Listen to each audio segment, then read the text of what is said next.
You have to have 3 keys to get Jeremiah on a podcast. You have to text him, you have to ask him in the Skype chat, and then you have to publicly shame him to get on the podcast.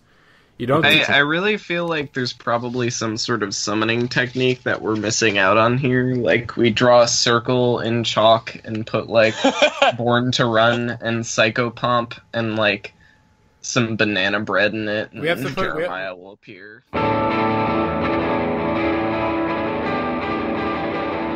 I love this one. Hello, everybody, and welcome back to the Indieheads podcast. I'm your host, Matty, a.k.a. at Monrovian Prince. On this week's podcast, we have... Hey, guys. I'm the Big Kahuna, a.k.a. Orange Schmorange. And I'm the Little Kahuna at JWall. Oh, yeah, baby.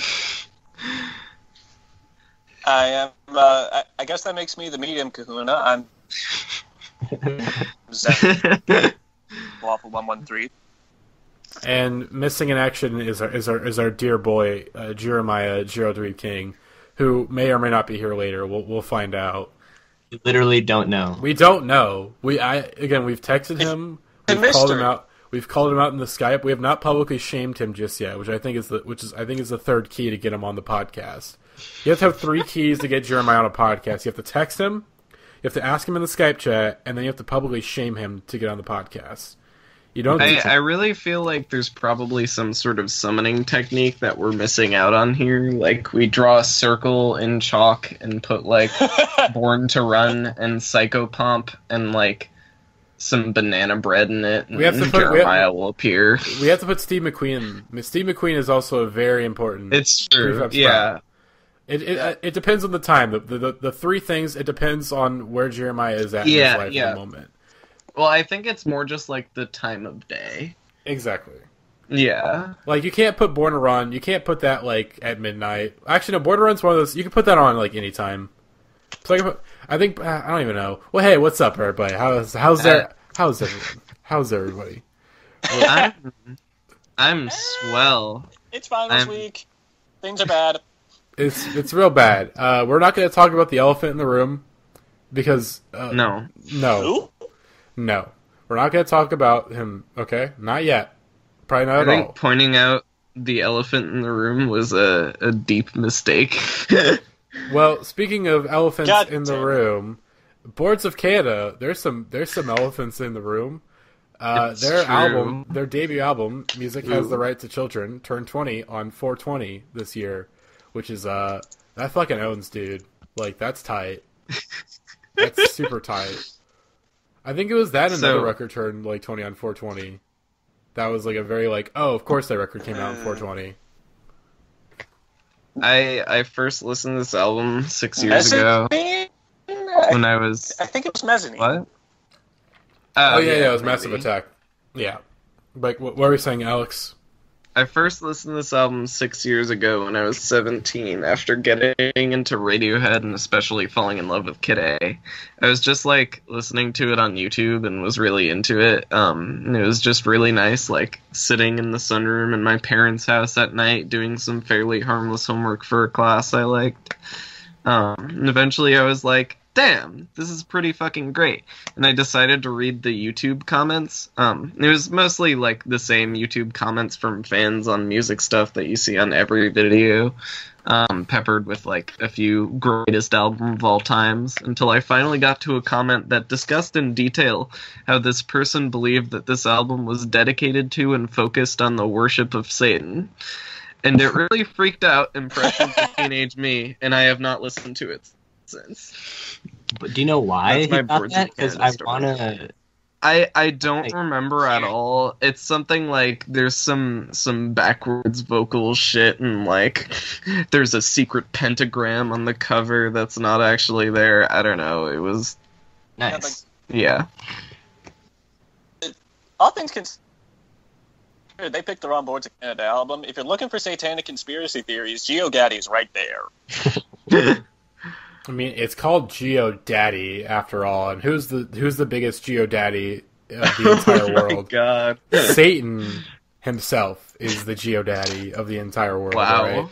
All right, we live in GeoHell, so obviously Geo This is Daddy. not where I This thought is correct. the podcast was headed. See, Zach knows where I'm at. He knows where I'm at. Folks.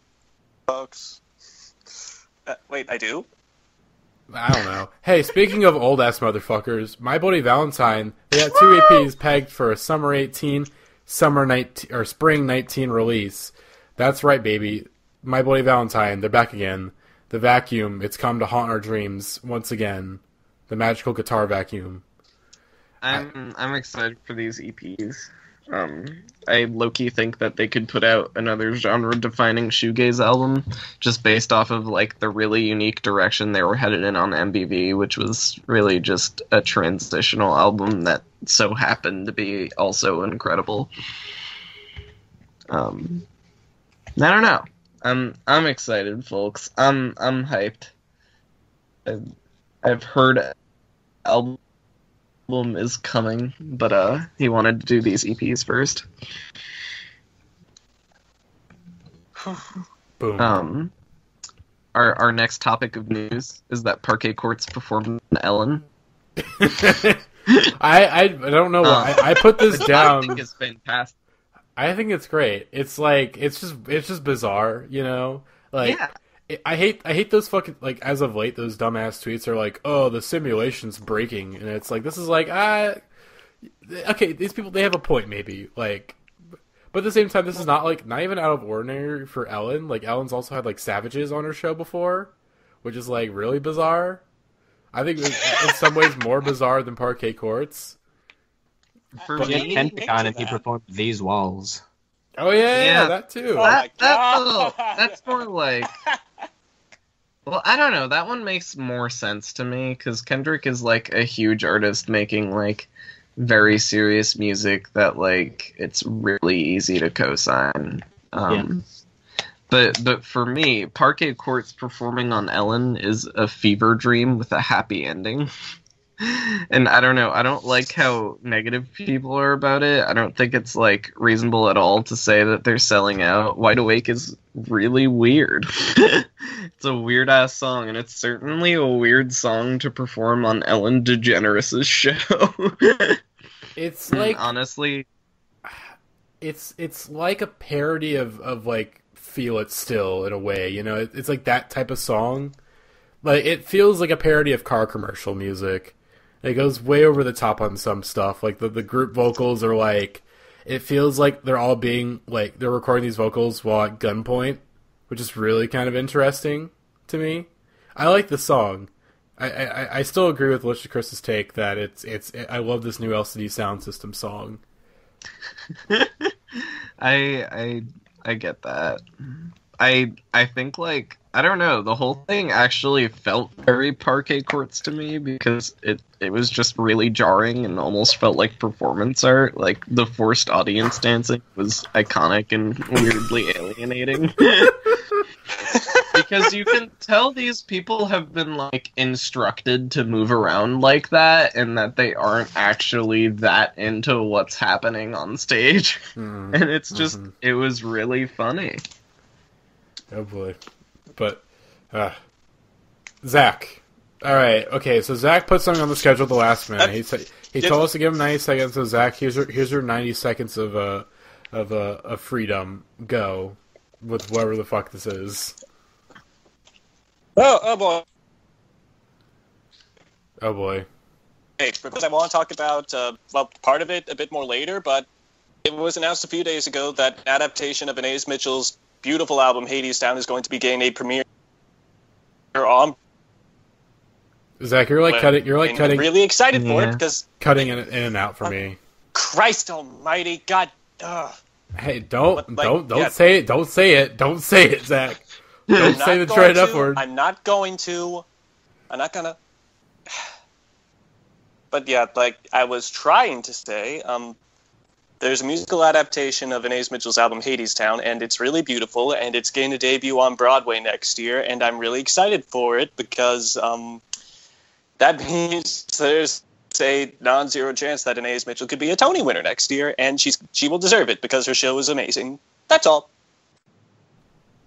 Boom. Okay. Alrighty. And our final bit of news, which is kind of news, kind of not. It's just an article that I saw the other day that I really want to talk about.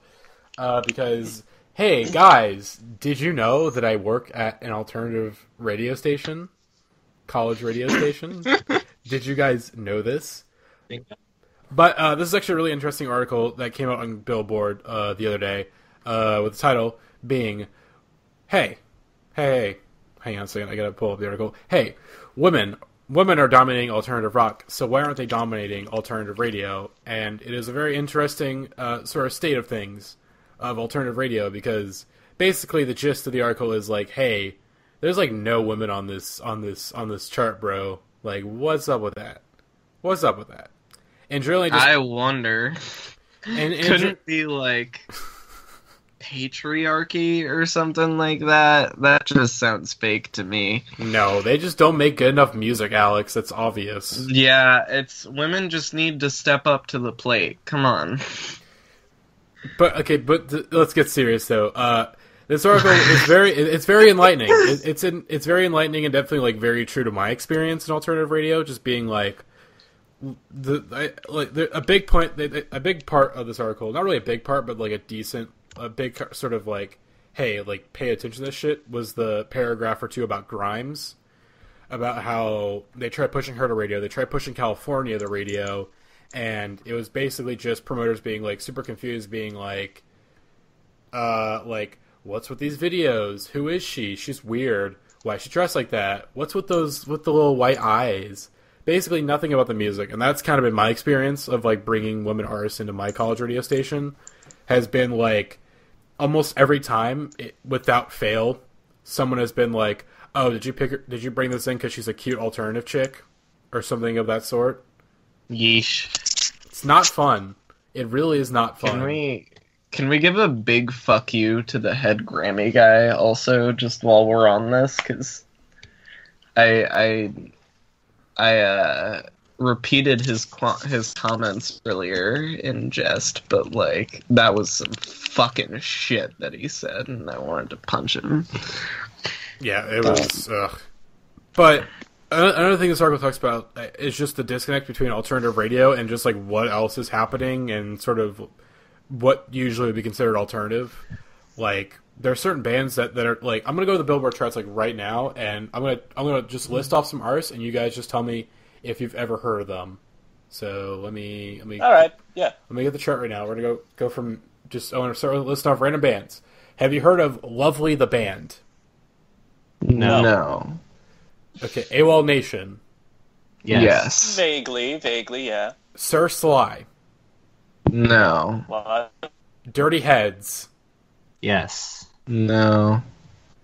AJR. Is this a bit where you're making these names up and like? No, these are all real. These bands. are all real bands. Okay, what about Judah and the Lion? Have you guys heard of Judah and the Lion? Yeah. That is vaguely familiar. Like, that's depressing. Judah and the Lion fucking suck. That's my word. What about Robert DeLong? Maybe. I feel like I'm just vaguely familiar. It's familiar because of Tom DeLonge, and I actually don't. Maybe, yeah. Okay, I'm gonna look. Okay, three more, just for the sake. Nothing But Thieves. Yes. Kinda, yeah. Jukebox the Ghost. No. Oh my god, all these weird Portugal the Man ripoff names, even though Portugal the Man is one of the worst band names ever. Like, what the fuck? But again, seriously, look at all this. It is just like a completely different world.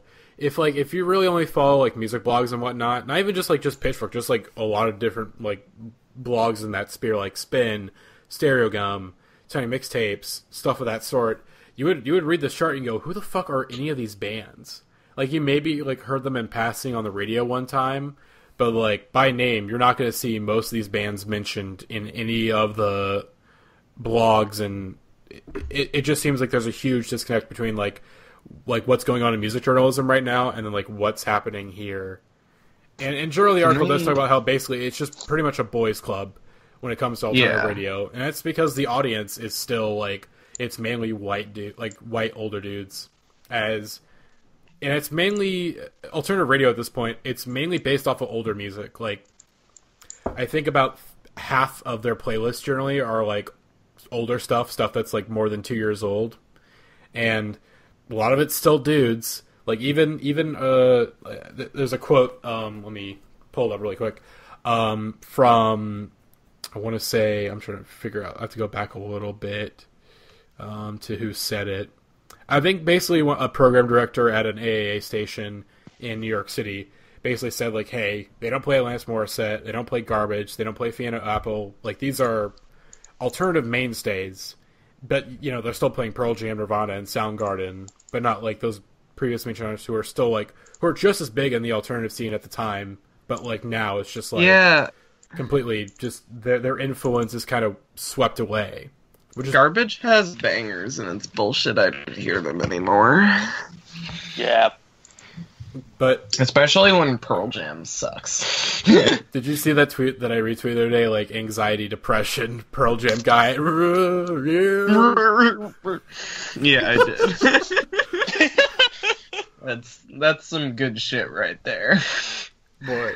But the whole thing is just, like, the alternative songs chart is just really sad. Because, I mean, this article is just, the thing that I keep having to think about is just like, oh, like, women they just can't really experiment when it comes to, like, if they want to get on radio, they can't really experiment. Like, is either you get the complaint, oh, it's just like, it's maybe just not us. Or it's like, oh, it's too poppy, it's too obscure, and all this shit, and it's like, and there's just such a, like, a high bar. They all just boil down to, oh no, this woman is expressing herself. Hey, he ain't lying. That's how it is. So it's really fucking annoying. Like, I brought Angel Olsen in 2 years ago, and I was told that she sounds like a local artist that isn't quite there yet. Like, that's so bullshit. What the fuck? I remember that. It's bad, folks. All right. If you're wondering why I regret my field of study in some ways, because fuck, man, sucks. It's garbage. But piss balls. It's a bunch of piss balls. But that'll do it for news. We're now going to get into. We have two kind of main topics. We have a big one and a little one, as we have our little April catch up, as we promised, because we talked about a couple albums. We mentioned in the last podcast we want to talk about a couple of albums a bit more in depth that we didn't get a chance to on the last one because either they weren't out yet or they had just come out like that day. We just kind of need more time with them. So to start off, the new Unknown Mortal Orchestra album, Sex and Food. Fourth album for Unknown Mortal Orchestra, project of Ruben Nielsen. Yeah. Thank you. Ruben Nielsen, his solo band project, which this time around, actually, I think he was working with his brother like a lot on this album, as they used to be in a band back in New Zealand when he lived there before he moved to Portland, and kind of left the music business behind, but then got back into it because Bandcamp became a thing, and isn't that crazy? But going into this album, actually, Alex, I'll let you start. What were your thoughts kind of going into the album, and then like the thoughts on the album itself? Sure. I was worried about this album because of Ruben's kind of pretentious and like often infuriating Twitter presence in the name, and also because of the first single, American Guilt. You know how when like jazz or classic rock guitar dudes play a really virtuosic solo or like a particularly fancy riff, and they get this like facial expression where it simultaneously looks like they're having an earth-shattering orgasm and are in some sort of deep pain. When I heard American Guilt for the first time, I could see in my mind quite plainly Ruben making that face while he recorded this song in the studio, and just like how impressed he was with himself when he finished it, which kind of ruined the whole vibe for me. And I was also just absolutely not ready to listen to Ruben talk about America after suffering through his edgy Twitter politics for a couple of months. But in the context of the album, American Guilt absolutely hits, and so does everything else. Yeah, I've got to agree. Again, I was not a fan of American Guilt when it came out. I was like, I don't know about this, but I think like after we did the podcast where we talked about it on Single Alert, I listened to it again. I was like, oh, this fucking shreds. This is great. Yeah, like, in the context of the album, I wasn't like, this is a corny guitar solo type deal. I was like, oh shit, that's rad. Also, Honeybee is like... Yeah. I'm not even a huge... Honeybee is the sleekest thing he's ever produced. It's so nice. And there's other singles. There was like Not in Love or Just High, which I was like, what the fuck is this? Like, this is not a single. Like, this sounds like an album cut. And it was just like super slow. It took like 3 minutes to build to something, and then once it did, ended. But Everyone Acts Crazy Nowadays was actually pretty decent, and kind of a bit of a throwback to Multi-Love. And I think in general this album is sort of a mixture of his first 2 albums and then Multi-Love. Like, it's still keeping some of the more funk influences, but adding a bit more psych to the mix this time. And I also noticed it's pretty lo-fi, like, because his first couple albums were obviously that kind of production style was very prominent, but Multi-Love felt a lot more polished, and this kind of, I feel like, went back in that lo-fi area. I still think it's like, I also feel like it's a distinct progression too, though, also. Like, it's not just like a throwback, like, this does feel new for him. Mm-hmm. And also with Multi-Love, it goes without I feel like with Multi-Love you kind of have to talk about the narrative a little bit, like what the album's actually about, which there's a great Pitchfork feature about that Ribbon interview, basically going over the entire history of like what led up to the album. The basic gist is that he met someone on tour in Japan. They sort of exchanged numbers and kind of talked on and off for a few months, and stuff was kind of building romantically. His wife found out, started talking to the woman. Then they started kind of getting involved a bit more romantically, and then eventually decided, hey, let's do this. Entered a polygamous relationship that had its ups and downs, and kind of had to end because of immigration and visa issues, and sort of the emotional landmine of a polygamous relationship kind of very much informed the lyrical content of Multi-Love. But this time around, it seems like it's him taking a step back. It's sort of, I described it on Twitter as being like Oz trying to get back inside the curtain a little bit. Of like, you know, you have Ruben who basically kind of bared his soul. Like, hey, like, some very innate personal details about his life. And is now like trying to get back within the curtain, being like, you guys, again, I don't want you knowing anything about me. Like, as a person, like, I want you to keep things as low-key as possible. And I think it makes it sound apt. Very deep, very interesting, compelling, like in a different way than Multi-Love was compelling. It's just him trying to kind of bring his personal life back into the personal, but being like, hey, dude, like, I know way too much about you at this point. Like, it's sort of hard for you to kind of go back to where you were before, this as this like kind of mysterious figure, you know. So that makes something really compelling to me, is that sort of the mystique has been kind of lost, and he's trying to find it back again. And I think that for me, that's kind of like the more lo-fi production this time around, is like him being a bit more purposely obfuscating himself to try to build that mystique back. His vocals are like pretty far back in the mix on a lot of these songs too, and like they're very mumbly, and I think that was intentional. And he did talk extensively in an interview about how he grew to really hate how much Multi-Love was tied to the narrative of him being in this polyamorous relationship, and how he just kind of wanted to be like just like an artist playing songs again. So that was an apt assessment. Mm-hmm. But this album, it bangs. It does bang. Yeah. Yeah, it's good. It bangs. There's sometimes a slight complaint that's not a big one, as it does work in some ways. There's some stuff on the sound that's a bit too tease-worthy, like Ministry of Alienation. That horn that comes in at the end, like that fucking loud-ass, like, whoa, shit, this song's about to go somewhere, and then it just kind of ends and goes into Honeybee, and you're like, oh, what the fuck? Like, I got blue balls by this. But then Honeybee is the greatest Then Honeybee song comes of in. all time. Then Honeybee comes in. You're like, okay, I'm not mad. I can't be too mad about this. Just a consummate experience. And then also there's just some like really nice like song transitions, like Chronos Feast to His Children to American Guild. It's just like, oh, it's so good. Yeah, for sure. Should we move on to the next album? Yes, next album. I think I've said my word. It's a very good album. I would rank it very high on my album of the year list so far. It's really grown on me a ton since my first listen. So check it out. Alex, this is one of those rare albums where the latter half of it actually far surpasses the opening half, and it ends with two of the most satisfying, enjoyable, dynamic songs I've heard all year. And, like, her vocal performances throughout the record are really emotive, unique, vital, and, like, energizing.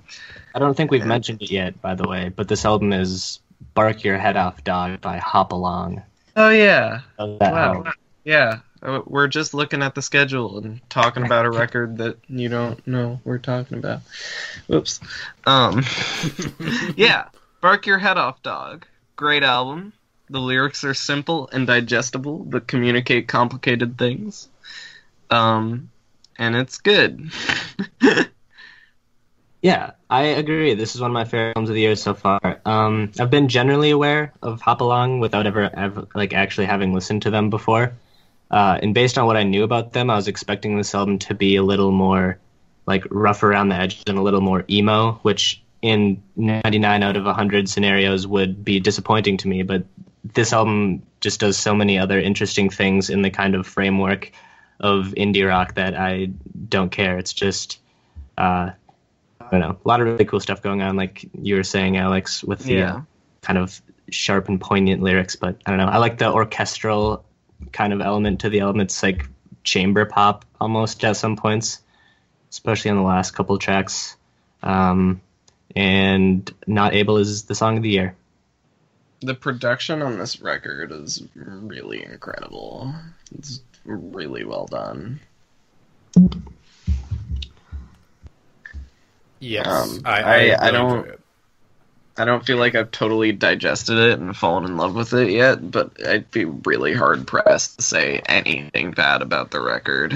It's really good. It's a grower. It's definitely a grower. Yeah, for sure. As Francois, this is my first time listening to Hop Along, at least a Hop Along album in full. I think I've heard some songs here and there.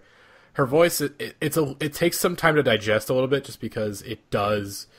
She's very expressive, like very, very expressive, more expressive than most singers. Like with every line, every word, it just feels like she's putting some different annotation into everything, and it's a lot to take in because you're just like, what the, goddamn. But once you get used to it, once you kind of go, oh, this is how she sings. You go, oh, this is great, I love this, and it adds more cadence to like some of the lines on this album. Like, yeah. Like, we were covered in each other's snot in my childhood bed. Like, that line, like, just from reading, you go, oh, damn. Like, I can... But from her singing it, you're just like, god damn. Like, fuck. I've been there. I've been there. Like, god damn. There's a lot of times in this album you're just like, god damn, I've been there. Like... Yeah. It's definitely a very, like, millennial relatable album. It's not even necessarily a millennial thing. I just mean, like... I feel like with the outlook of it, I don't know. So, and I think is that it? Do we have anything more to say? Yeah, I'm all set. I still need more time to digest it. I think we all still need more time to digest it. You should listen to it. It's definitely a slow burn, but it's good. It's very good. Up next, I just want to briefly mention it. The new Hinds album, I Don't Run, fairly decent indie rock record. It bangs. It bangs. Yeah. I really like the singles a lot, and I feel like I'm mentioning this mainly for Lily, because I know Lily was really into the singles and ended up being pretty into the album. So I just want to mention it, because I'm pretty into the album too. It's very good. I'm kind of pissed I missed them live, as they like came through St. Louis like a day or two after I listened to like one of the new singles, and I was like, fuck. Like, this close. But definitely worth a listen.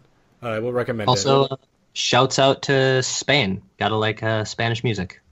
Oh yeah, our former Spain resident Jake is in the Spaniard. Señor. Spain, a.k.a. I became a Fleet Foxes member in this very important time in my life in Spain. Next up on the list, I won't mention it. It was, again, the new Eamon Dunes album, Freedom. I think it was on here because Pat was supposed to be on this podcast, and he's been really into that album. But I can't really get into it. Are you into it, Jake? I can vouch for this album. I put it on the schedule because I saw you were listening to it and thought you had something to say about it, but it appears you don't. So, I was mainly listening to it because I thought Pat was going to be on the podcast, so I was listening to it for him. But I fell asleep like halfway through the album because I was a real tired boy today. So I keep trying to get into this album. I really like the first half, but like once it gets to the second half, it kind of loses me a little bit. So I can vouch for it in the sense that I think it kind of eschews a lot of the more like conventional singer-songwriter stuff that it's kind of like a contemporary with. Like I think it's a pretty unique combo of like folk music and psychedelic music and Americana, and I think it's kind of cohesive and diverse, and it sounds like it'd be really good to listen to on a road trip. Yep. That's pretty apt. And then I guess last mention, another quick shout out I want to give before we get into our main, the new Jean Grae and Quelle Chris album, Everything's Fine. This is just a fantastic rap record. A little long, but there's just some really incredible production here. Quelle Chris and Jean Grae, they're both very good rappers who know how to do the good raps and stuff. And good raps. And Gold, Purple, Orange is a very high Song of the Year candidate for me. That song is fucking incredible. But yeah, just want to mention that real quick. I need to give it more listens, but again, it's kind of long, so it's just like me finding time to do it. But there's a Hannibal Buress feature on here, and it's fucking hilarious. And yeah, like this album. There's a Hannibal Buress feature. Yeah, he's on one of the songs. Excellent. Again, I would listen to it. If you're into any of the mellow music group stuff, like, you know, Open Mike Eagle and whatnot, like, you'll probably be into this record. It's got some really great production, and yeah. Are we ready? I think we're ready. Are we ready? Oh boy! Yes. So back in October, we did a very special episode called Take or Treat, where we asked you guys for your hottest takes, and we decided if they were a trick or a take or a treat. Take being it's hot take, treat being it's not that hot of a take. And this time around we were doing infinity takes in honor of the new superhero movie. It's all the superheroes from all the franchises and stuff. So yeah, that one. What's going to be our metric for this one? We should have discussed this before the podcast. But what's going to be our metric? Since we had take or treat, we had take or treat. Oh yeah. Let's just do good take, bad take. We don't need a gimmick or anything. All right, fine. Okay. We'll do this. We'll do three categories: spicy take, salty take, and sweet take. Spicy take is obviously I'm the done hottest with take. that. Hottest of takes. Salty take is it's kind of hot, but not really. Like, and then sweet take is like I agree with this. So. You're right. Okay. I think hopefully you guys understand. If not, you'll figure it out once we go over some of these takes. So first up, for the podcast, Sarah Lobig at Sarah Lobig on Twitter. I've never heard of Radiohead. Me neither. I don't know. I don't know how to assess this take. It's just an attack on me and people like me. And Sarah said this exclusively to provoke, and I won't have it. I am insulted. Okay, yep. There we go. Next take. Let's do this. For the podcast, Jacob at Fix Your Heart or Die on Twitter. Curious by the Voids is better than the entire Strokes discography. Now, yeah, so I have some things to say about this take. Me too. Get the fuck out of here. I like. Sorry. Oops. No, you're fine. Zach. Oh no. My bad. Sorry. He's out. Zach, get out of here. Get out of here. Get out of here. You've betrayed the chart. Legally cannot say fuck. You're going to jail now, Zach. All right. I guess we have to put Zach in jail. So yeah, Zach is in metaphorical jail for the rest of the time. Yeah. Okay, but anyway, we can't. Curious by It's greater sign the entire Strokes discography. If I can almost respect the take the Voids are better than the Strokes, although I don't necessarily agree with it. I at least kind of understand where it's coming from. But to say that the one song, Curious, that individual track alone is better than the entire discography of really any band, but especially the Strokes, I'm gonna say that's a spicy take. I'm not taking it. I resent this take for two reasons. Like, Curious is cool and interesting, but it's no human sadness. Sorry, I'm thinking about Parquet Courts. And two is that it has, like, absolutely none of the emotional power of any of the ennui slappers on This Is It. And yeah, that's my piece. It's a spicy take for sure, but I'm not a fan. This is a sweet take. This is a sweet take for me. I kind of agree with it, but I think it's mainly because I've not really listened to a Strokes album. I was gonna say, have you been listening to Is This It yet, Matty? No, I have not, and I'm never going to. Despite everybody on the podcast, I will never listen to Is This It. And I really like Curious a lot, so I kind of have to agree with this take, mainly just because I respect it. I respect it because I like Curious a lot, and I like that someone agrees with me that it's a fucking amazing, great song. But I can't confidently agree with it, but I like it. All right, it's provocative. All right, it lights a fire in me that I don't fully understand, but I enjoy. Zach, we're gonna let Zach out of jail. We're gonna give him a get out of jail free card this one time. to so we can debate the take. Zach, is this a spicy take? Is this a sweet take? Is it a salty take?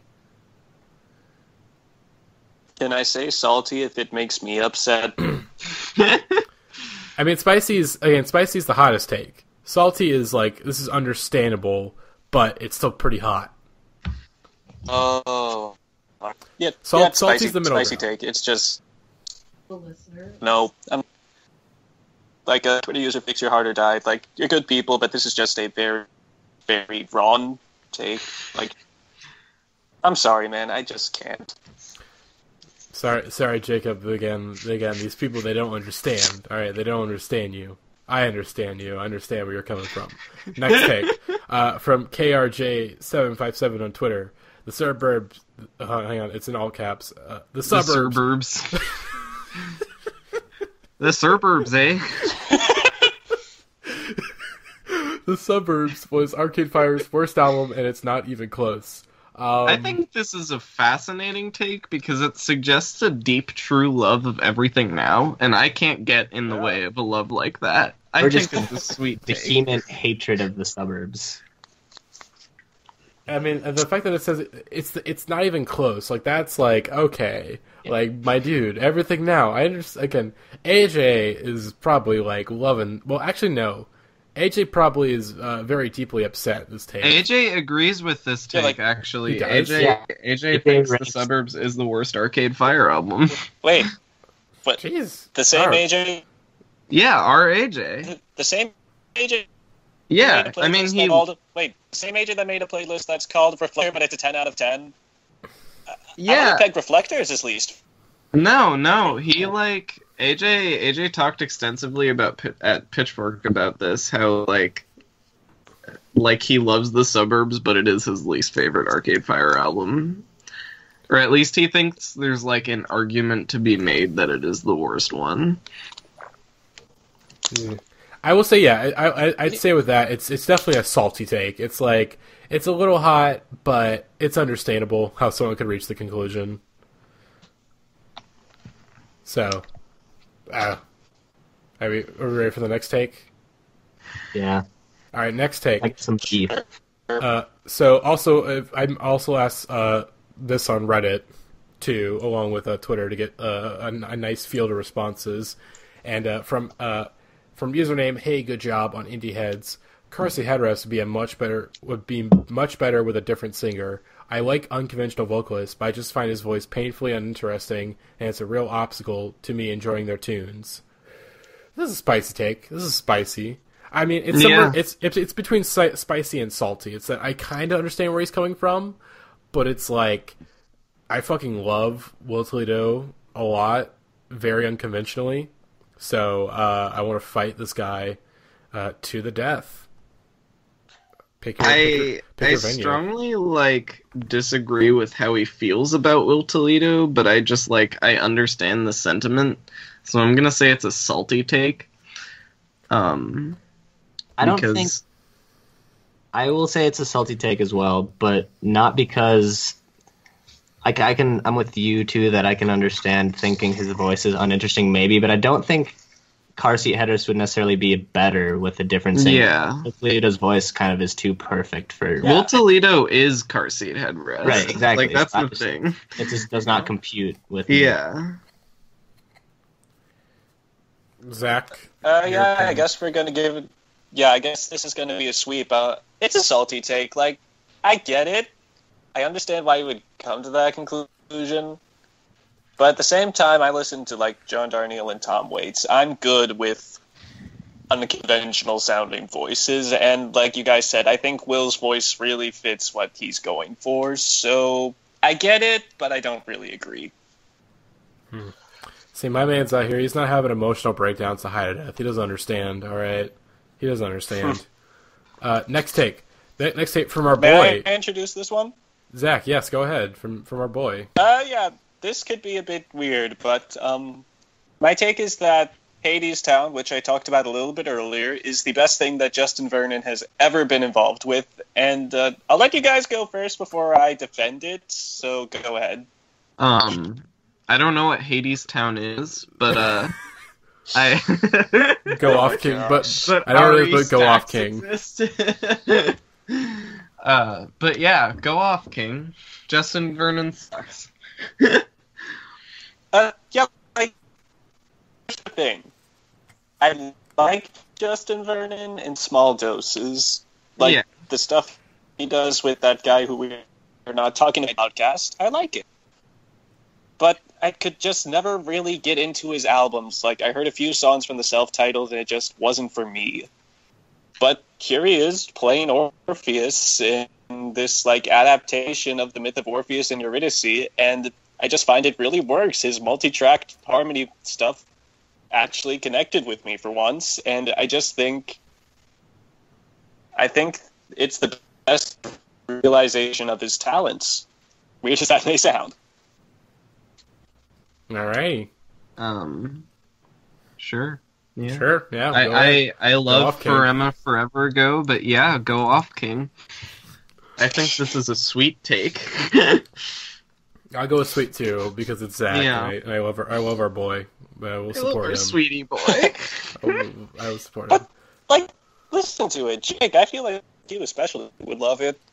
I was gonna say I don't really have a take because I have also not seen Hadestown, so I'm equipped to kind of rate it. But I'll say it's a sweet take for you. There we go. It is the sweetest take so far in this list. Beat that, boys. Beat that, boys and girls. Next up, Rob Ma 56. He says Michigan is a far better album than Illinois. So I entertain often that Illinois isn't the best Sufjan album, and the desolation of Michigan is intoxicating. But I can't agree with this. I don't know. I'll support it. I think it's a salty take. I would put this take in between salty and sweet. So I guess just regular. It tastes like rice because I think I agree that I think Michigan is better than Illinois, but I think it's really close. I don't think Michigan is far better than Illinois, and actually, I feel like they're similar albums in many ways, and I think I can understand Michigan edging it out. I think it's a little more kind of personal and I don't know. If you're in a more somber, wintry, desolate, I can definitely understand it. Michigan was kind of the Illinois prototype in a lot of ways, just in terms of like what he does on those two albums. But they're definitely like unique documents, like separate from each other. My favorite Sufjan album is Seven Swans. That is a sweet take. Big mood. Big mood.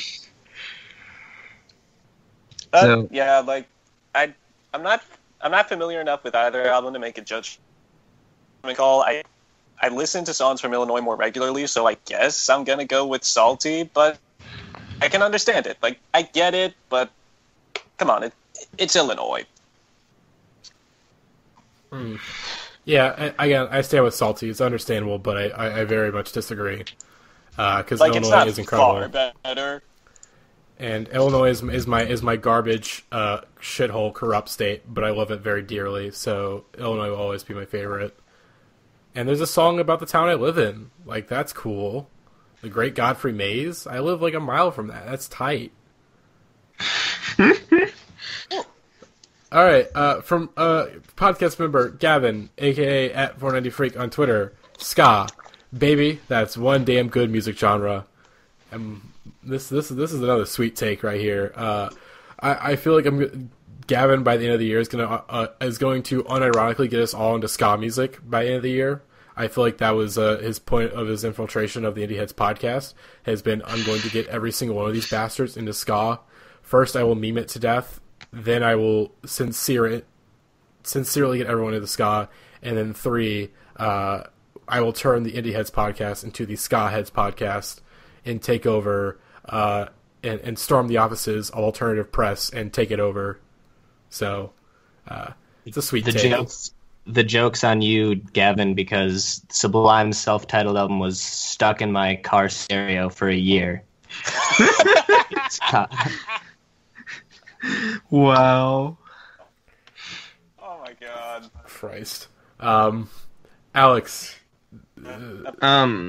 More than a sweet take, I think this is a sound of 3 trumpets above gang vocals take. That's my stance. My sister really liked Real Big Fish when she was younger. That's all I have to say. Also, shouts out to the one Jeff Rosenstock ska song on the Worry, like, it's like one of the tracks. I think it's like June 21st, maybe. I can't remember. One of those is a ska song. It's on the medley. Right. It's on the medley. Yeah, it's on the medley. Josh, again, let's please talk about this real quick. Jeff Rosenstock played ska music at the Cool Kids Pitchfork Music Festival last year. Like, like that's an accomplishment. Like, that's a huge achievement in life. All right. No Matty? one again. What? Yes. Oh, it's my take. Oh, hey, my turn. I put a take out there. I've listened to a lot of Ugly Mane recently, and I'm very confident in saying that he is the best hip hop artist of this generation. That's a spicy take. Yeah, that's a spicy take. Now I need to listen to Mystified Isolation. I can't counter it that well because I really am not that familiar with Lil. Yeah, same. I'm just thinking of other artists with whom I am familiar that are preventing me from calling this anything but spicy. Yeah. Y'all don't understand, all right? I gotta send y'all to the essence, dogs. All right. But I've been listening to a lot of Ugly Mane recently, and he's so good. All right, he's fucking so good. All right, he's incredible. I very much recommend him. But he is one of those artists that I will maybe get 1 or 2 people into the podcast chat into. But because I don't, despite being the host of the podcast, I don't hold that much influence over what we listen to all that much. Shockingly enough. Like, again, I think Jeremiah holds the most recommendation clout, but it's just because he like spams and memes all his albums so fucking much that it's just unavoidable. Yeah, again, it's very worthy discussion that AJ and Jeremiah meme Psychopomp to the top of our album of the year list in 2016. Like, they really did. I helped. Hey, you did help, but I was there those in the fucking trenches when we were making our end of the year list, pushing us to actually cheat the vote and put Psychopomp as number 1 instead of number 2. You were, but did you write the album of the year write-up? Did you write that? No, I absolutely did not. So I actually have like 3 comments in there, and I'm proud of that fact. I think there's a random comment in there. Like, there's like a random comment that like Arthi was like, "Did you know that your name is like an anagram for this?" Or does anyone remember what she said? I gotta find it, but and she just got caught up in the wave for a second. Jesus Christ. Okay. Next take. Shouts out Arthi. Come back on the podcast, please. Please. We miss you. It's been like 2 years now. She was at Pittsburgh last year.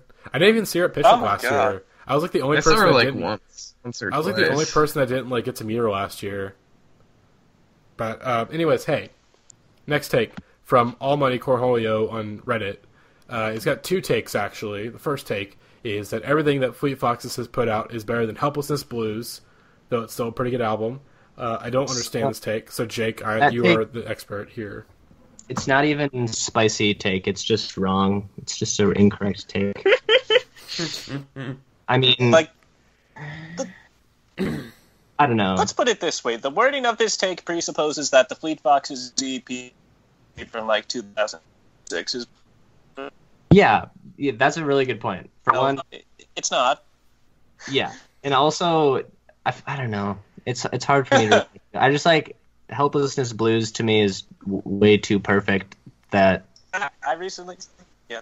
Especially considering that I feel like Helplessness Blues is just an improvement on their self-titled album in pretty much every possible aspect and every front that you could consider, that I don't really understand thinking about it the other way around, because they're similar in a lot of ways sonically and structurally, but Helplessness Blues is just... The only difference is that it's just better. So... Spicy take. Yeah. Yeah, I'm a fairly recent convert to the Church of Helplessness Blues. I only recently decided, this is better than the self-titled. And to see a take like this is just not good. It's very spicy. I don't like it. I will concede, however, that all of Fleet Fox's material is good, so I do respect that he did put the kind of footnote that it is still a pretty good album, so at least Which is a cowardly move. The other 2 albums are good, but yes. That's a cowardly move. If you're going to go for a take like that, go all the way. Don't, That's also true. Don't qualify it. It's a bad take, and you're a coward. Yes. All right. The second take, which is much spicier. Twin Fantasy is super overrated. Some parts of it are pretty cool. Other parts sound like I'm 14 and this is deep material.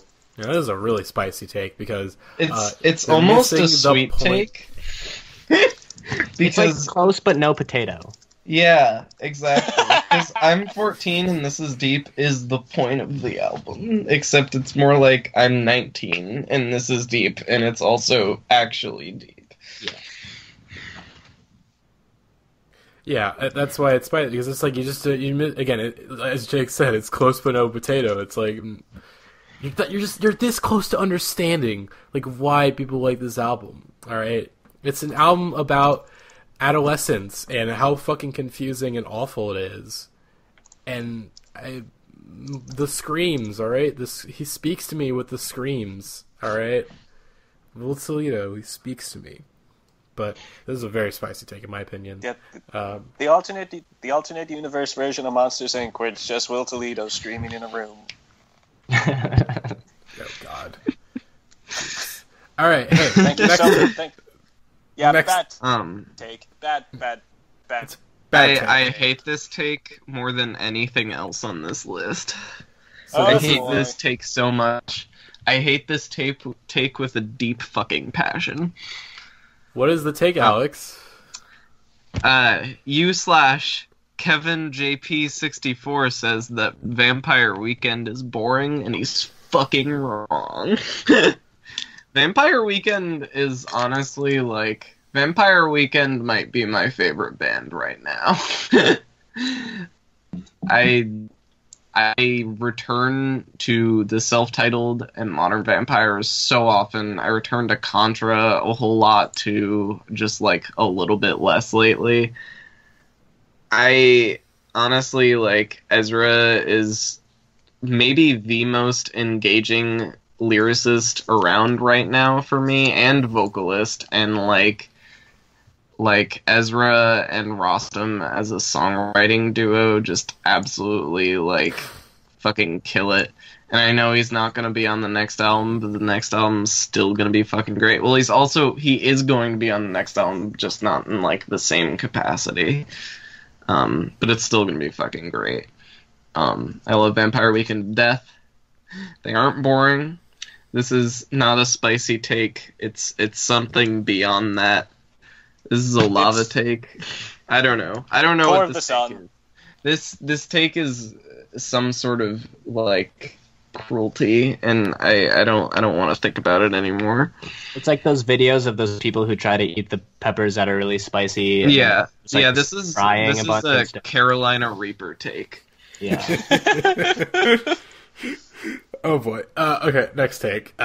From friend of the podcast, Ted, aka @TadPhilip on Twitter. Strawberry Jam is the best Animal Collective album.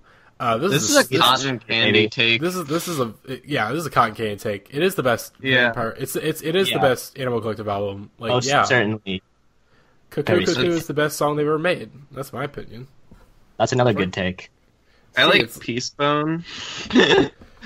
Peacebone's good. Strawberry Jam is still probably like in my top like 4 or 5 albums ever. So it's Strawberry Jam is freaking good. I miss the Deke. I miss the Deke. Where's Deacon at? Can we get Deacon album number 2 or Deacon? Oh, can we? My take is that Deacon's solo album is like way better than anything any of the other members of Animal Collective have done in the past decade. Basically, since Merryweather Post Pavilion, I think Sleep Cycle is like just like a masterpiece. I'm mostly in agreement with the take. I like it a lot. I like Eucalyptus a lot. Like, I think Eucalyptus is great. But Down There suffers from like just the intro track being like too good. You know, like Laughing Hieroglyphic is too good. It's too good of a song that the rest of the album kind of suffers in comparison. But it's still a good album. But I like Eucalyptus a bit more. It's a bit more. It's everything. The goodness is spaced out a bit better. But next take. Bonus take I think Zach wants to discuss my take. Oh yeah, just a quick thing, not to be that guy, but Panda Bear versus the Grim Reaper does exist. I know Jeremiah has my back on this, and Jeremiah's support is all I need. See, no album can like immediately soothe me and calm me and make me feel peace while also making me like confront emotions that are difficult, like Sleep Cycle does. It's a fucking good album. Yeah, that's fair. That's fair. Our next take is at Jeff Rosenstock with 2 ska songs on New Arcade Fire. Just saying. He's right. I think this is a very, very sweet take. I love this take. Feel very good about this take. Yeah, like, they're back-to-back, too. There's no denying this. There are 2 ska songs on everything now. What songs? What songs are the ska songs? Is it Infinite Content? Yep. Peter Pan and Chemistry, right? Yeah! Okay, yeah, this is a sweet take. I agree with this take. Jeff's right. Yeah, he's 100% correct. Yeah, Jeff, he's in the right. Of course he is. He's Jeff. I'm seeing him this Sunday. I'm going to cry. Hey, next take from Peppersmith for the podcast. What? I was just about to say, he didn't actually like tweet that at us, did we? Did he? No, we just took that. Okay, that's what I thought. No, Ted. Sure. Ted sent that. Oh God, in. can you imagine?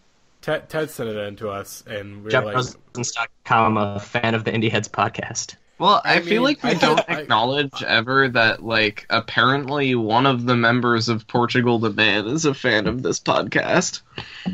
Will Toledo's a fan. Well, Toledo's a fan of the podcast. He slid in our DMs. All right, he vouched for us. He vouched for Andrew to get on the podcast. Like, he publicly subtweeted us. All right, like that's the big time. But Okay, at Peppersmith667, indie music, indie with quotation marks because edgy. Indie music has been in a steady decline since the 2000s, and this is. I want to say it's between salty and spicy, or not? No, it's between salty and sweet. It's in that middle line for me. It's complicated. Like, I think it's just inherently wrong, but it's also kind of right in a way. Like, I don't feel like we've gotten as many like indie masterpieces this decade, but like indie as a genre has just expanded so much, and we have gotten so many great records from like a really diverse group of artists. And I think that's really great, and I think the genre is actually thriving right now. But I would say that we like haven't like seen as many like the Glow Part 2s, you know, like the Moon in Antarctica, like albums like that, which are just like, you know, like full stop perfect. Mm-hmm. Although, so I would say, I guess it's kind of a salty take. I'm neither here nor there on it. I can't say too much just because it's like I got into indie music in the 2010s and I haven't really explored the 2000s all that much when it comes to indie music.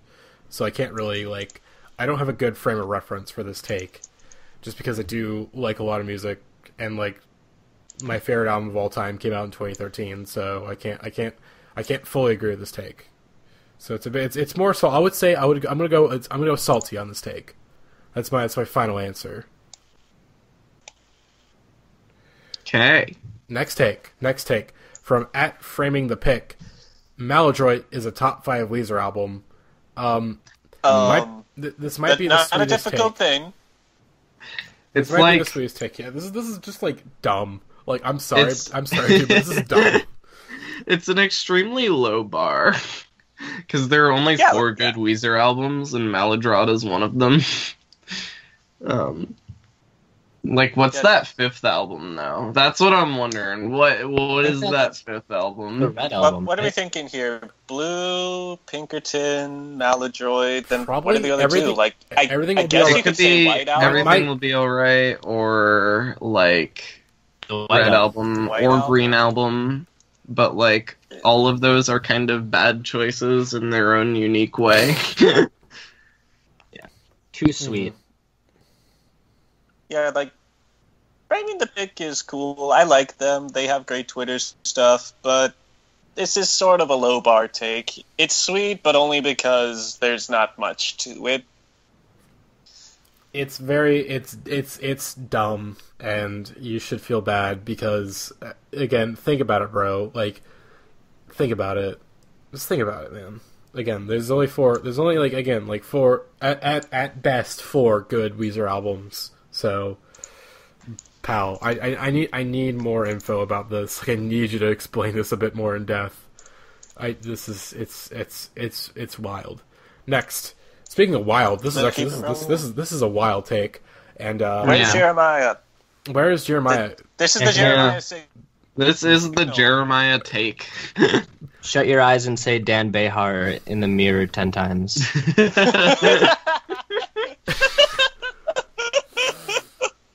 Oh boy. At Grant Baker, man. His take is that Father John Misty is the most consistently good indie artist of the past 5 years. And I'm going to go spicy. This is a spicy take, all right? Because Fear Fun is an okay album. It's fine. Fear Fun is great. A fantastic album. I Love You, Honey Bear is a fantastic album. Pure Comedy is a good album. I like, this is... It's so controversial, it's stupid, but like I really don't see that album as like a political album. I know he like talks about politics, but that's not what those songs are about. They're just about like him being a human in this world, feeling scared and anxious and like worried about people. And it's very genuine and very empathetic, and like he clearly cares a whole fucking lot, and I don't think it's really all that pretentious, despite it using pretentious language. And that's my piece on it. And that's kind of how Jeremiah feels, too. We've talked about this a lot in the past couple of weeks. Although Jeremiah would have more positive things to say about it. This is really, again, Jeremiah, if you're listening, this is really the perfect time for you to hop in. So please, get in your time machine, all right? Get the pentagram together, get the necessary albums and the banana bread, and please arrive. We've tried. We've done everything but publicly shame you to get on this podcast, and it's time. But it's if we lock a nude picture of George Michael into a closet, I'm pretty sure he'll appear. What? Oh my. Okay, next take. Yeah, but keeping your comedy out of it, because I am starting to feel bad that all I do is like shit on it because Jeremiah clearly loves it. Was Fear Fun 2012 or 2013? Because that affects things. I think it was 12. It was 12. Oh, yeah. Like, I'm sorry, I wanted to give this take a chance, but I'm gonna have to go spicy here. I'm sorry. Like, Honey Bear is great. Like I said, not gonna say much about pure comedy, but I actually do kind of like the new single, so hopefully God's Favorite Customer will be a step back in the right direction. There you have it. I don't agree with this take, but I can respect it. Mostly. Mm-hmm.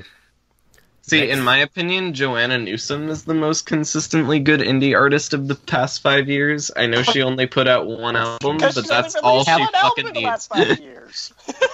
That's all she fucking needs, though. It's true. Yeah. Divers is good enough for 8 albums.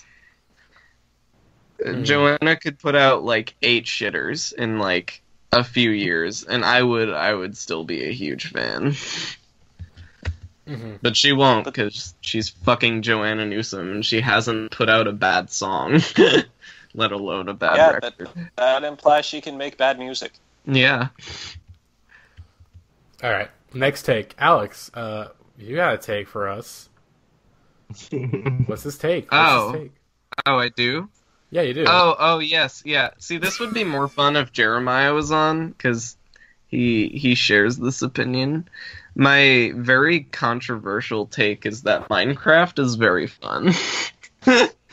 My explanation of this is that I played Minecraft a lot when I was a teenager, and I spent a lot of time working on this one world, and I just got it extracted from my desktop computer onto my laptop, and I've been exploring it, and it's a blast. And yeah.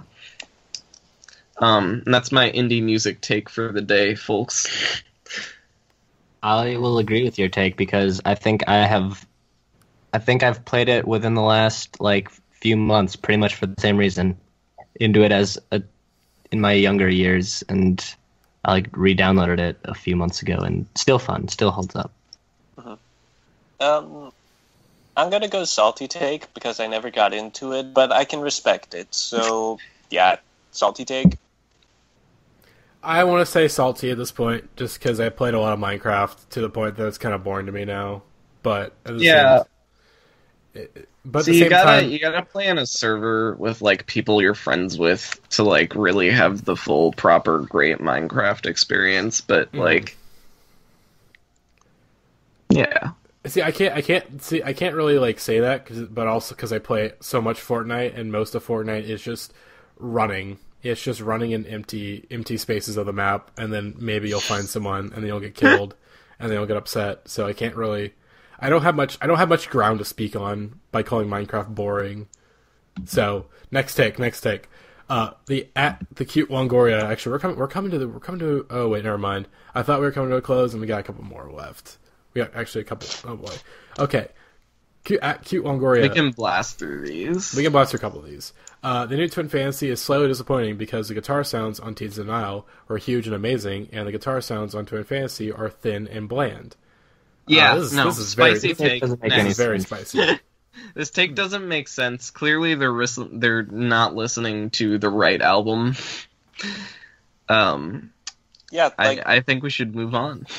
I can see in a vacuum both of these things being choose separately, but put together they are not. So, spicy. Yeah, no. It's very spicy. Twin Fantasy in stores now. Next Let's keep take it moving. from RC Crisp on Reddit. Pavement isn't that much better than their fellow critical darlings from the 90s that have mostly been forgotten, like Sebado, Archers of Loaf, and the Lemonheads. So I'm gonna go off the bat and say this is a spicy take because if you're wondering why Pavement is why they're a bit more critically acclaimed in the modern age, is that they don't have dumb names like Sebado, Archers of Loaf, and the Lemonheads. Pavement is a good band name, and that's why they've endured, because the band name doesn't suck, and it isn't like a 90s... It's a 90s name in the best way possible. It's aged like fine wine.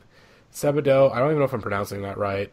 Archers of Loaf. Sebadoa, maybe? No, Sebado. I don't know. Archers of Loaf is just... It's so 90s it hurts. And then the Lemonheads is also just like really 90s.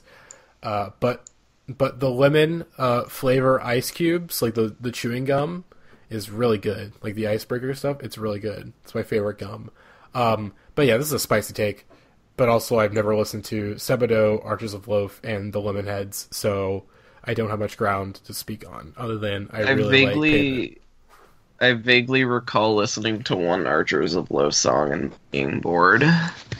But Pavement's a great band. I can't comment on this take, but Pavement is a great band. Mm-hmm. Next take, but he had another take in that R&B is currently the most interesting and boundary-pushing genre. Oh, Zach, did you want to say something about the first take? No, I wanted to say something about this one. I actually really agree with it. Like, yeah, you got guys like Frank Ocean and Janelle Monáe pushing the forefront, and you have the old guard like Maxwell, D'Angelo holding things down. There's a lot of advancement there. Like I like a lot of what's happening in R&B right now. So I think this is a sweet take. Oh wait, I didn't even get to fully finish what this take was because I thought you were still wanting to talk about Pavement. The full take is R&B is currently the most interesting and boundary pushing genre at the moment, and I would say. I don't know enough, but I want to probably say Sweet because he probably knows more than I do about it. Because there really has been a lot of boundary-pushing music that's been made by R&B artists. Like FK Twigs, again, is very much a boundary pusher. Frank Ocean goes without saying, like, for someone who basically kind of got to start as an R&B artist, and then makes Blonde, and it's like, holy shit, like, there's nothing that sounds like this. And I don't know if there will be for a while. So... I will go Sweet. It's a very agreeable take. Although, salty for certain white dudes on the internet. So... Oh, boy. Yeah, to me, Blonde is, like, the most boundary-pushing album we've heard in a long time. So, like, yeah. I think this is definitely a sweet take. I like this take. Would you guys consider Clarence Clarity R&B at all? I'm thinking of like a little bit. I guess you could. Yeah. I think just because of the Justin Timberlake influence and whatnot, just that whole sort of I mean the whole mid 2000s, early 2000s pop was very inspired by R&B, so I feel like he kind of counts a little bit. I have a fresh take.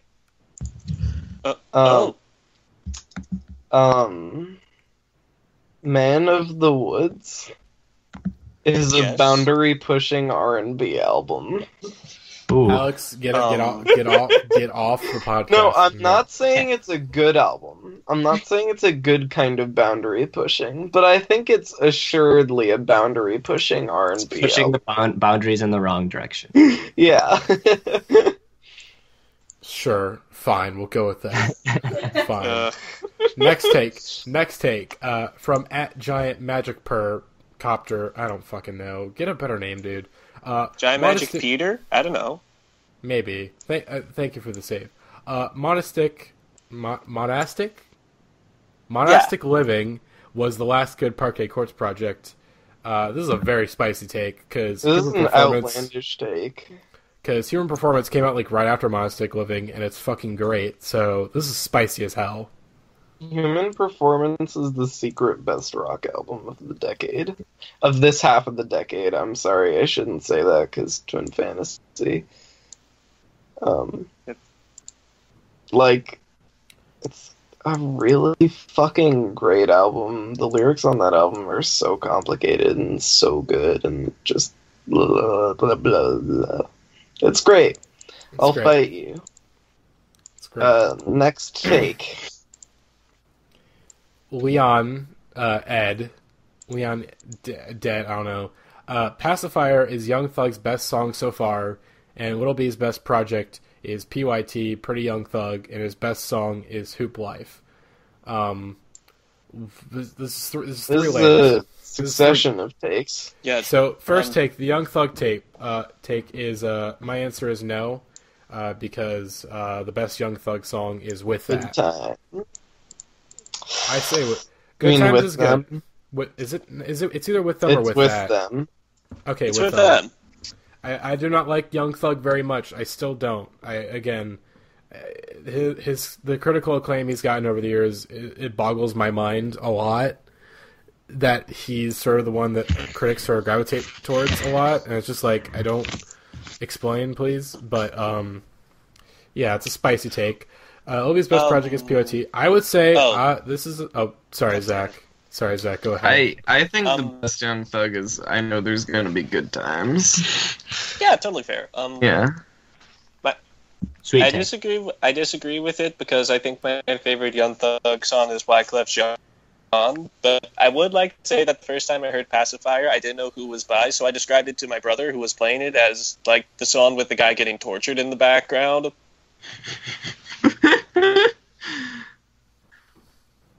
Oh boy. Little B. I haven't keep it heard moving. the song. But Little B. I think best Matty's project- cutting off.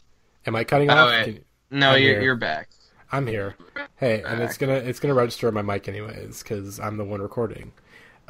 Little B's best project is True. PYT, Pretty Young Thug. This is salty, I guess. It's not my favorite, but it's one of the only ones I've listened to in full, so it's a good tape, I think. But like most Little B tapes, it's very long, but that's sort of the charm of the whole thing, is that they're almost all Little B tapes are excessively long, but you know, that's the charm. And his best song being Hoop Life is I don't think I've heard Hoop Life. But also here's the thing, but by saying Hoop Life, you imply that the best song on Hoop Life is not Fuck Katie, and so it's a spicy take for me. Yeah, the Hoop Life is a funny way of spelling turned me cold. That's all I'm gonna say. Yeah.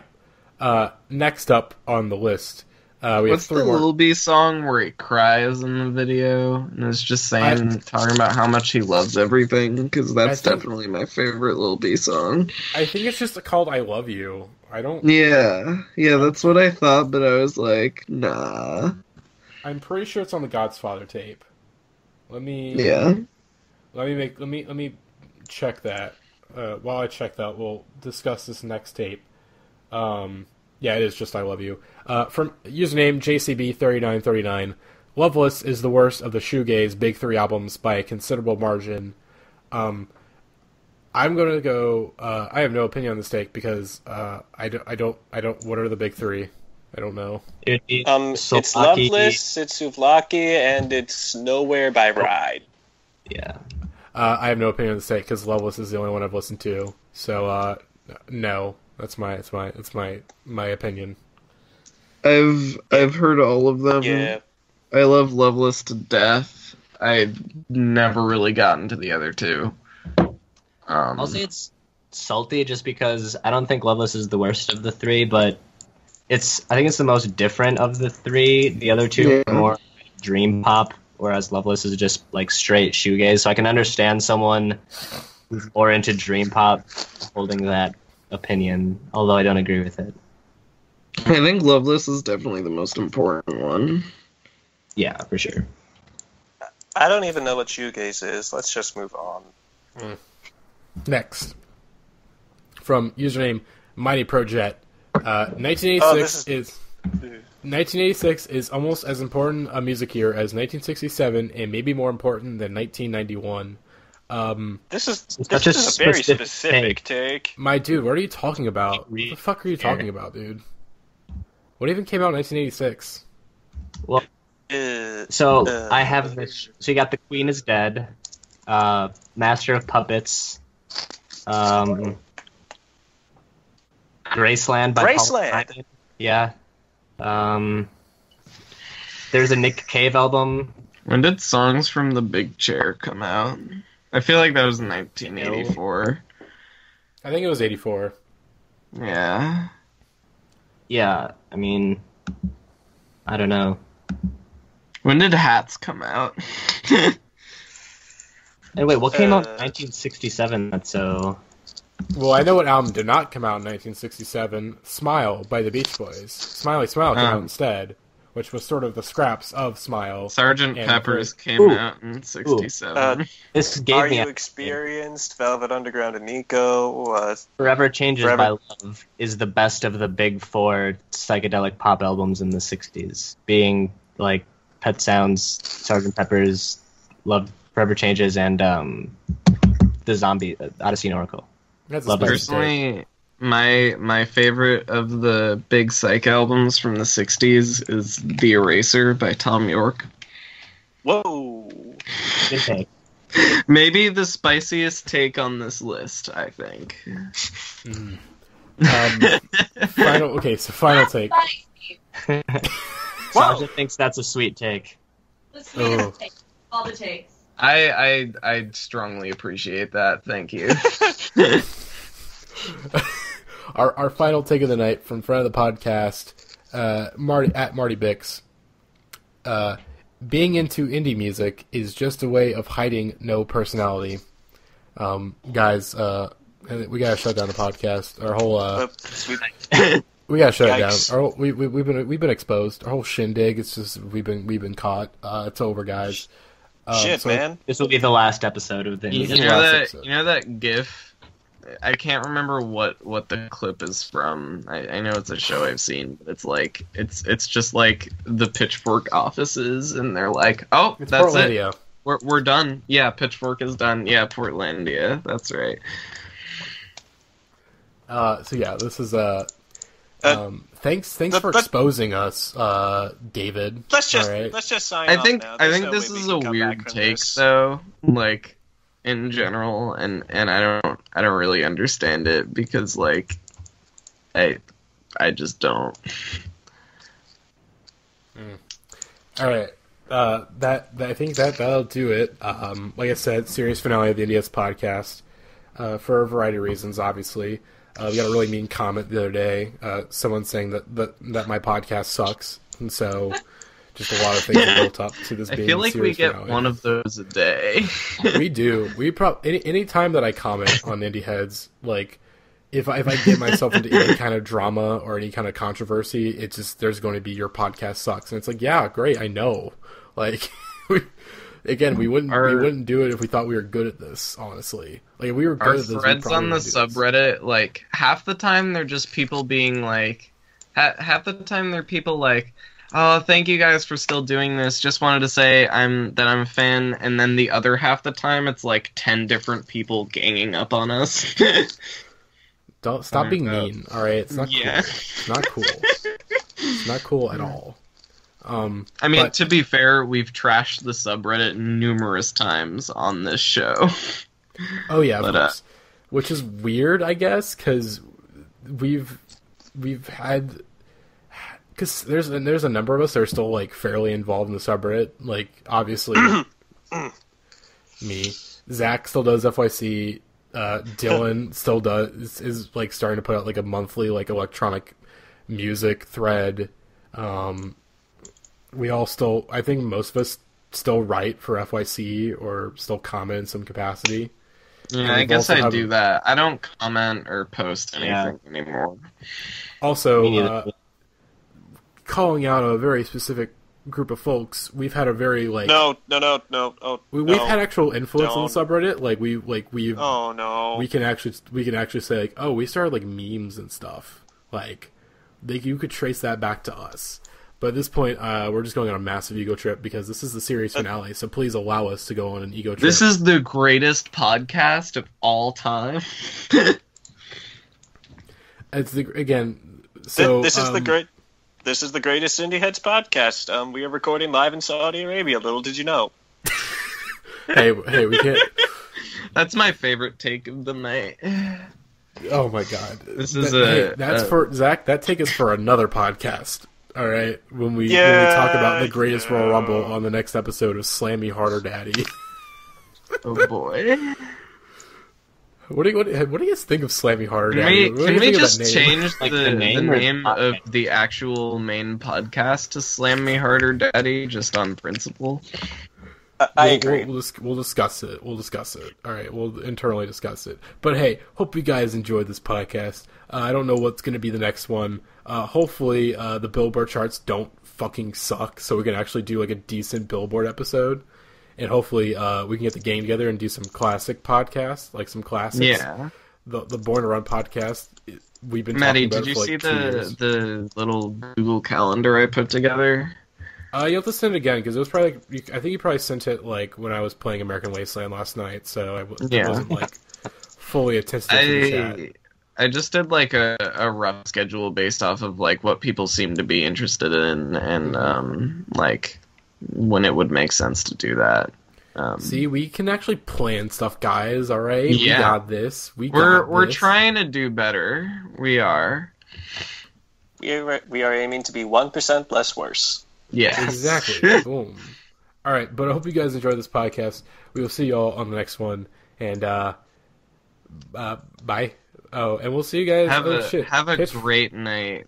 Exactly, and Pitchfork. The wheels are turning for Pitchfork Music Festival. By the way, we are getting our Airbnb this week, so we will. We actually never really did like a full on discussion of the lineup. So I need to decide if I'm coming. Oh yeah, you haven't bought your ticket yet, Alex. Come, yeah. You gotta again. We need you there, Alex. All right.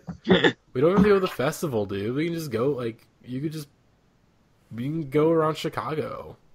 Yeah, like the festival. I'd enjoy a day where we just like explored the area. Because the lineup is kind of weak.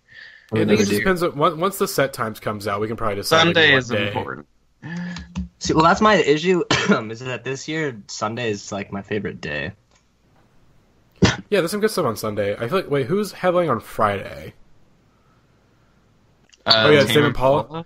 Yeah, we can do Friday. We can go do some shit in Chicago. I do not want to sit through that. I don't give a rat shit about seeing Tame Impala. I'm sorry. I don't know. Rush the stage. I've enjoyed their songs a few times, but just like, no. Are there any Fleet Fox heads that are going to be there with me? I'm looking at. I'll be there. I'm down to see them. Although I've already had the ideal Fleet Foxes festival experience by watching and listening to them from across the bay at the Newport Folk Fest. I think I've seen a video of that. We found like a field where the wind was right for us to like get good sound from their set. And we just sat there and looked at them like tiny on the stage way far away. It was swell. Yeah. Mm-hmm. Alrighty. So okay, but for real though, bye guys. We'll see you on the next one. We got stuff. New podcast on the way. All right, it's on the way.